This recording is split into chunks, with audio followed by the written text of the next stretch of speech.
Hey guys, it's TJ here, Transform in 28, trustjones.com.au.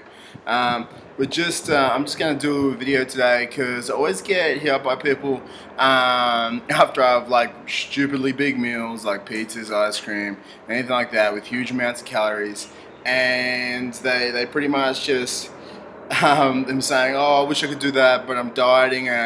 Basically, I kind of respond most of the times, but like, if you're dieting and you're not doing this, you're kind of missing out, and you can be slowing down your fat loss process, which normally I sort of get a bit of a confused look back, and people are like, what do you mean I'm slowing down my fat loss process by not having a bit of a cheat meal each week?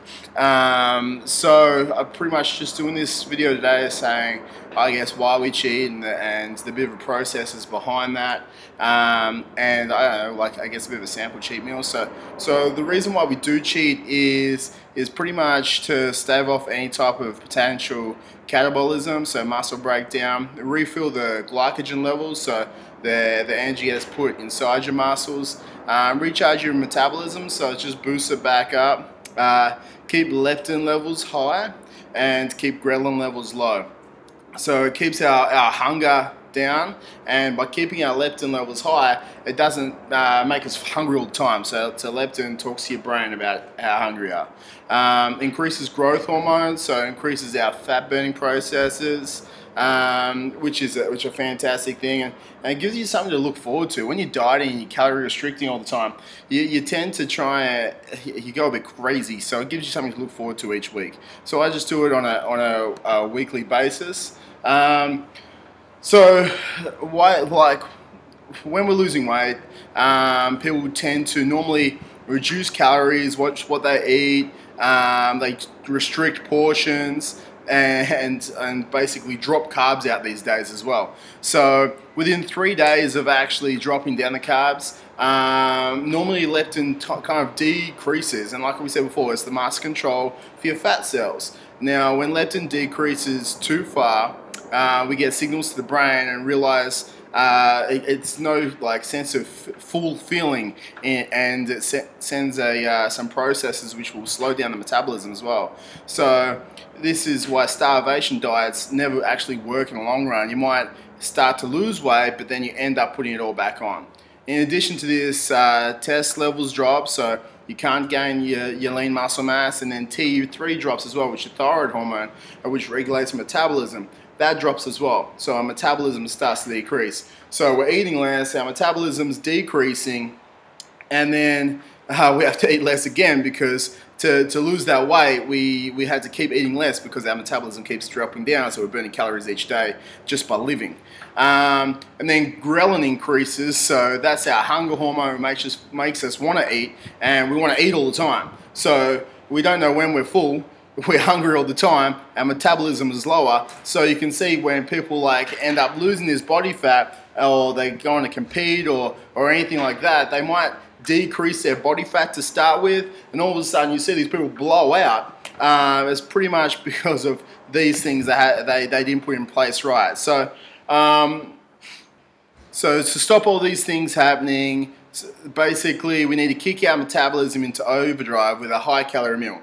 Now you can go down two ways. We can have just a refeed, which is just a carb refeed, which is going to fill our muscles with glycogen, and basically it just replenishes the energy inside your muscles, so you keep lifting heavy, and it keeps you stronger, and you keep burning, and you don't go into muscle catabolism where it breaks down your lean muscle tissue, and you can keep lifting like you are.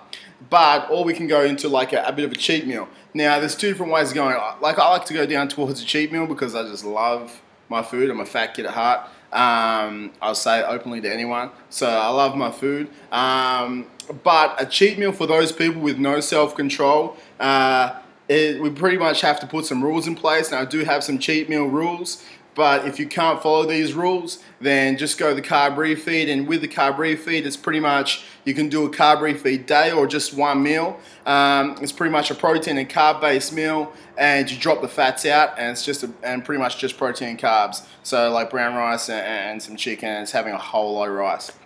That can be a carb refeed. or like you can have a full day of it, so it's just going to replenish those glycogen stores all day long. We do this and it basically maintains the leptin levels where they are, keeps ghrelin levels low so we're not hungry all the time, it keeps our metabolism high, it keeps our fat burning going, and it keeps growth hormone high at the same time. Or you can have a bit of a cheat meal. Now, with the cheat meal, the rules I do put in place is I keep it the last meal of the day, so there's a good growth hormone spike while we're sleeping. Plus, it stops you from gorging to the next meal, to the next meal, to the next meal. So it is the last meal of the day.